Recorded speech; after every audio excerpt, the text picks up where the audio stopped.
ইয়া ইব্রাহিম ইযবাহ মা তুহিব্বু, ওগো আমার নবী ইব্রাহিম, আপনি আমার নামে কুরবানি করেন আপনার জীবনের সবচাইতে প্রিয় বস্তু। সুবহানাল্লাহ। এবার ইব্রাহিম নবী বুঝতে আর দেরি হলো না, আমার জীবনের মধ্যে সবচেয়ে প্রিয় বস্তু হলো আমার ইসমাইল। সুতরাং আল্লাহ তাআলা ইসমাইলের কুরবানি চাইতেছেন, ইসমাইলকে কুরবানি দেওয়ার জন্য আল্লাহ চাচ্ছে। হযরত ইব্রাহিম আলাইহিস সালাতু ওয়াস সালাম যখন নমরুদের আগুনের মধ্যে নিক্ষিপ্ত হলেন, যারা চরকি ঘুরায়া নমরুদের আগুনের মধ্যে নিক্ষেপ করলো, তাদের মধ্যে একজন ছিল ইব্রাহিম আলাইহিস সালাতু ওয়াস সালামের জন্মদাতা পিতা আযর। ইব্রাহিম আলাইহিস সালাতু ওয়াস সালামের ততক্ষণ পর্যন্ত দুঃখ লাগে নাই যে বেঈমানরা তারা আমাকে আগুনের মধ্যে নিক্ষেপ করতেছে, কিন্তু আগুনের মধ্যে যারা আমাকে নিক্ষেপ করতেছে তাদের মধ্যে আমার জন্মদাতা পিতাও রয়েছে। নাউজুবিল্লাহ। যখন জন্মদাতা পিতাকে দেখতেছেন চরকি ঘুরায়া আমার পিতা আমাকে আগুনের মধ্যে নিক্ষেপ করতেছে, তখন ইব্রাহিম আলাইহিস সালাতু ওয়াস সালামের সবচেয়ে বেশি দুঃখ হয়েছিল। আল্লাহ তাআলা ইব্রাহিম আলাইহিস সালাতু ওয়াস সালামকে পছন্দ করে খলিলুল্লাহ উপাধি দিয়েছেন। আর ইব্রাহিম আলাইহিস সালাতু ওয়াস সালাম খলিলুল্লাহ উপাধি এমনিতে পান নাই, পরীক্ষা দিয়েছেন, ধাপে ধাপে পরীক্ষা হয়েছে। যে পরীক্ষাগুলোতে তিনি উত্তীর্ণ হয়েছেন তখন তাকে উপাধি দেওয়া হয়েছে খলিলুল্লাহ। সুবহানাল্লাহ। সূরা বাকারার 124 নম্বর আয়াতে কারিমার মধ্যে আল্লাহ ঘোষণা করেন, وَإِذِ ابْتَلَى إِبْرَاهِيمَ رَبُّهُ بِكَلِمَاتٍ فَأَتَمَّهُنَّ। আল্লাহ বলেন, ইব্রাহিম আলাইহিস সালাতু ওয়াস সালামকে আমি বারবার পরীক্ষা করেছি, ধাপে ধাপে পরীক্ষা করেছি, কদমে কদমে পরীক্ষা করেছি। ফাআতাম্মাহুন, সকল পরীক্ষার মধ্যে তিনি সফলতার সাথে উত্তীর্ণ হয়েছেন। সুবহানাল্লাহ। ইব্রাহিম আলাইহিস সালাতু ওয়াস সালামের কোনো সন্তান হয় না। ইব্রাহিম আলাইহিস সালাতু ওয়াস সালাম আল্লাহর কাছে দোয়া করে, রব্বি হাবলি মিনাস সালিহিন, আল্লাহ আপনি আমাকে নেককার সন্তান দান করেন। 1 বছর 2 বছর দোয়া করে সন্তান হয় না, এভাবে দীর্ঘ 86 বছর দোয়া করার পর আল্লাহ পাক রব্বুল আলামিন 86 বছর বয়সে তাকে একটা সন্তান দান করলেন, তার নাম হলো ইসমাইল। সুবহানাল্লাহ। আল্লাহ বলেন, ওয়াবাশশারনাহু বিগুলামিন হালিম, আমি তাকে ধৈর্যশীল বুদ্ধিমান একজন সন্তানের সুসংবাদ দান করলাম। হযরত ইসমাইল আলাইহিস সালাতু ওয়াস সালাম যখন দুনিয়াতে আসেন, ইব্রাহিম আলাইহিস সালাতু ওয়াস সালামের বয়স ছিল 86 বছর। আল্লাহ তাআলা ধাপে ধাপে পরীক্ষা শুরু করে দিলেন। সর্বপ্রথম যে পরীক্ষা নিলেন, ও আমার নবী ইব্রাহিম, আপনি আপনার স্ত্রী সন্তানকে বনবাস করে দেন। সন্তান সহ স্ত্রীকে মক্কার অনাবাদ এলাকায় রেখে আসেন। ইব্রাহিম আলাইহিস সালাতু ওয়াস সালাম আল্লাহ তাআলার এই পরীক্ষার মধ্যে উত্তীর্ণ হলেন। তারপরে আল্লাহ তাআলা আবার পরীক্ষা নেন। নমরুদের আগুনের মধ্যে নিক্ষিপ্ত হওয়া লাগে। কালিমার দাওয়াত প্রচার করার কারণে, হকের কথা প্রচার করার কারণে তাকে নমরুদের আগুনের মধ্যে নিক্ষিপ্ত হওয়া লাগে। হযরত ইব্রাহিম আলাইহিস সালাতু ওয়াস সালাম যখন নমরুদের আগুনের মধ্যে নিক্ষিপ্ত হলেন, যারা চরকি ঘুরায়া নমরুদের আগুনের মধ্যে নিক্ষেপ করলো, তাদের মধ্যে একজন ছিল ইব্রাহিম আলাইহিস সালাতু ওয়াস সালামের জন্মদাতা পিতা আযর।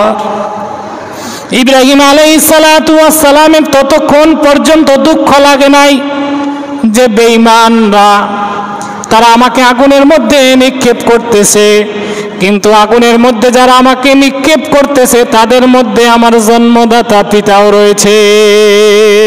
নাউজুবিল্লাহ। যখন জন্মদাতা পিতাকে দেখতেছেন চরকি ঘুরায়া আমার পিতা আমাকে আগুনের মধ্যে নিক্ষেপ করতেছে, তখন ইব্রাহিম আলাইহিস সালাতু ওয়াস সালামের সবচেয়ে বেশি দুঃখ হয়েছিল। কারণ দুনিয়ার সমস্ত মানুষ সন্তানকে আগুনে নিক্ষিপ্ত হতে দেখে তামসা করতে পারে, তাকায় তাকায় দেখতে পারে, কিন্তু পিতা কখনো তাকায় দেখতে পারে না। আগুনে ঝাঁপ দিয়ে হলেও সন্তানকে রক্ষা করবে, কিন্তু সেই জায়গায় পিতা কোথায় রক্ষা করবে না, তিনি আরো সন্তানকে আগুনে নিক্ষেপ করতেছেন। এই দৃশ্য দেখার পরে ইব্রাহিম আলাইহিস সালাতু ওয়াস সালামের সবচেয়ে বেশি দুঃখ হলো, কষ্ট হলো। প্যারে হাজিরিন, আল্লাহ পাক রব্বুল আলামিন ইব্রাহিম আলাইহিস সালাতু ওয়াস সালামকে যতগুলা পরীক্ষা নিয়েছেন সবগুলো পরীক্ষার মধ্যে সফলতার সাথে উত্তীর্ণ হয়েছেন। এবার আল্লাহ পাক রব্বুল আলামিন সর্বশেষ পরীক্ষা নেওয়ার ইচ্ছে করলেন। তাই আল্লাহ পাক রব্বুল আলামিন জিলহজ মাসের 8 তারিখে স্বপ্নে দেখাইলেন, ইয়া ইব্রাহিম ইযবাহ মা তুহিব্বু, হে ইব্রাহিম আপনি আপনার প্রিয় বস্তু কুরবানি করেন। সকালবেলা উঠে ইব্রাহিম আলাইহিস সালাতু ওয়াস সালাম 100 উট আল্লাহর নামে কুরবানি করে দিলেন। দ্বিতীয় দিন রাত্রে কি স্বপ্ন দেখলেন? ইব্রাহিম আলাইহিস সালাতু ওয়াস সালাম সকালে উঠে আবার 100 উট আল্লাহর নামে কুরবানি করে দিলেন।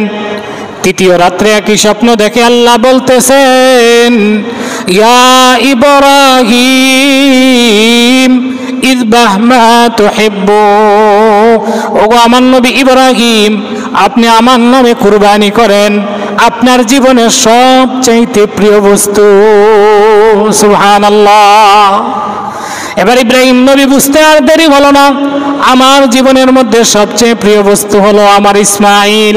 সুতরাং আল্লাহ তাআলা ইসমাইলের কুরবানি চাইতেছেন, ইসমাইলকে কুরবানি দেওয়ার জন্য আল্লাহ চাচ্ছেন। ইব্রাহিম আলাইহিস সালাতু ওয়াস সালাম প্রস্তুত হয়ে গেলেন ইসমাইলকে কুরবানি করার জন্য। হাজেরার কাছে গিয়ে বলে, ও হাজেরা, সন্তান ইসমাইলকে সাজায় দাও, তাকে নিয়ে কোথাও যাব। হাজেরা যখন ইসমাইলকে সাজায় দিলেন, ইব্রাহিম আলাইহিস সালাতু ওয়াস সালাম ইসমাইলকে নিয়ে মিনার প্রান্তরে উপস্থিত হয়ে গেলেন। মিনার প্রান্তরে উপস্থিত হয়ে ইব্রাহিম আলাইহিস সালাতু ওয়াস সালাম চিন্তা করলেন, সন্তানকে জবাই করার পূর্বে সন্তানের অভিমত নেওয়া দরকার, কারণ তারেও পরীক্ষা করা দরকার। আল্লাহ তাআলার আদেশ পালন করার জন্য আমি যেমন প্রস্তুত, সন্তান কতটুকু প্রস্তুত আছে। সুবহানাল্লাহ। তাই ইব্রাহিম আলাইহিস সালাতু ওয়াস সালাম সন্তানকে ডাক দিয়ে বলে, ইয়া বুনাইয়া ইন্নী আরা ফিল মানামি আন্নী আযবাহুক ফানজুর মাযা তারা, ও আমার সন্তান আমি স্বপ্নে দেখেছি তোমাকে আল্লাহর নামে জবাই করতেছি, ফানজুর মাযা তারা, তোমার কি অভিমত বলো। সন্তান ডাক দিয়ে বলে, ইয়া আবাতি ইফআল মা তু'মার সাতাজিদুনি ইনশাআল্লাহু মিনাস সাবিরিন। ও আমার পিতা, আল্লাহ আপনাকে যা নির্দেশ করেছেন আল্লাহ আপনি তা পালন করুন। ও আমার পিতা আপনি তা পালন করুন, আমার মতামত নেওয়ার কোনো প্রয়োজন নাই। আল্লাহর আদেশ পালন করার জন্য আপনি যেমন অনুপ্রাণিত, আমিও আল্লাহ তাআলার আদেশ পালন করার জন্য অনুপ্রাণিত রয়েছি। আমি কখনো পালাবো না, কখনো আল্লাহর আদেশ পালন করার ব্যাপারে দ্বিমত হব না। আমি আল্লাহ তাআলার আদেশ পালন করার জন্য ধৈর্যশীল রয়েছি। সুবহানাল্লাহ। আল্লাহ পাক রব্বুল আলামিন বলেন, ফালাম্মা আসলামা ওয়া তাল্লাহু লিল জাবিন।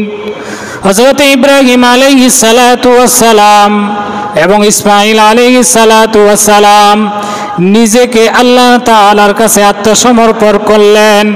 কুরবানি করার জন্য, কুরবানি হওয়ার জন্য দুজন প্রস্তুত হয়ে গেলেন। যখন ইব্রাহিম আলাইহিস সালাতু ওয়াস সালাম নিজের পুত্র ইসমাঈলকে মাটিতে শোয়া ফেললেন, আল্লাহ তাআলা ডাক দিয়ে বলে, ওয়ানাদাইনাহু আইয়া ইব্রাহিম قد صدقت الرؤيا إنا كذلك نجزي المحسنين। ও আমার নবী ইব্রাহিম, আপনি স্বপ্নে যা দেখেছিলেন তা বাস্তবায়ন করিয়েছেন। আপনি যতগুলা পরীক্ষা নিয়েছি সবগুলা পরীক্ষার মধ্যে উত্তীর্ণ হয়েছেন।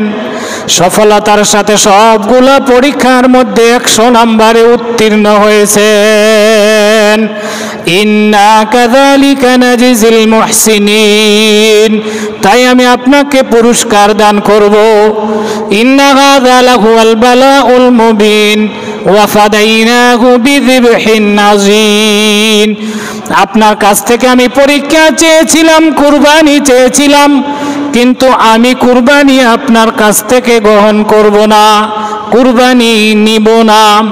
আমি বরং শুধুমাত্র আপনাকে পরীক্ষা করতে চেয়েছিলাম।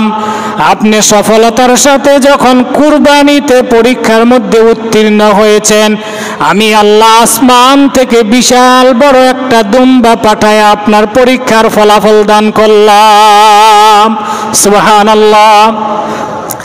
আল্লাহ পাক রব্বুল আলামিন জিবরিলকে ডাক দিয়ে বলে, জিবরিল যাও, তাড়াতাড়ি একটা দুম্বা নিয়ে ইব্রাহিমের চুরির নিচে শোয়া দাও।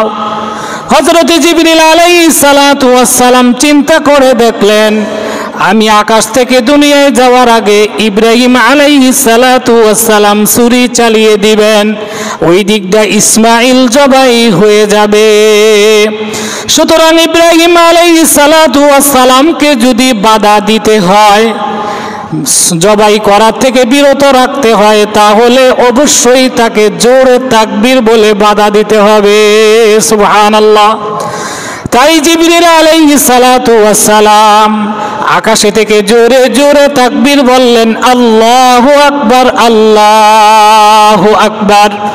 হযরত জিবরিল আলাইহিস সালাতু ওয়াস সালামের জবানের তাকবীর শুনে ইব্রাহিম আলাইহিস সালাতু ওয়াস সালামের জবান দিয়ে অটোমেটিক বের হয়ে গেল, লা ইলাহা ইল্লাল্লাহু আল্লাহু আকবার। নিচে শোয়া ইসমাঈল আলাইহিস সালাতু ওয়াস সালাম, ইসমাঈল আলাইহিস সালাতু ওয়াস সালাম পিতার কণ্ঠে বাক্য শুনিয়া জোরে জোরে বলে ফেললেন, আল্লাহু আকবার ওয়ালিল্লাহিল হামদ। এইভাবে তাকবীরে তাশরিকের সূচনা হয়েছে। এই তাকবীরে তাশরিকটা 9 জিলহজ ফজর থেকে নিয়ে 13 জিলহজ আসর পর্যন্ত প্রত্যেকটা নর নারী মুসলমানকে ফরজ নামাজের সালাম ফিরানোর পর একবার বলা ওয়াজিব।